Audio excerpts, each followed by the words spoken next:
Pashtunkhwa map के सरबराह महमूद अजगसई ने कहा है कि आइन की धज्जियां उड़ाई जा रही हैं।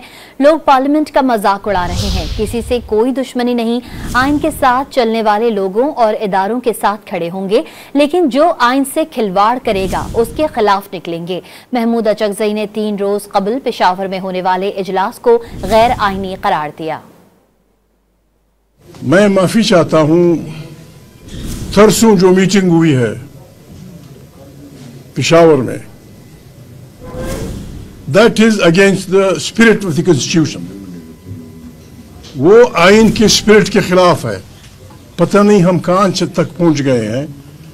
हमारे किसी से कोई दुश्मनी नहीं। अगर हमारे लोग आइन के तहत चलेंगे, इदारे आइन के तहत चलेंगे, हम उनको सर आंखों पे रखेंगे। लेकिन जो आइन से खिलवाड़ करेगा उसके खिलाफ हमने आवाज बुलंद करनी है। हमने लोगों को उसके लिए बुलाना है।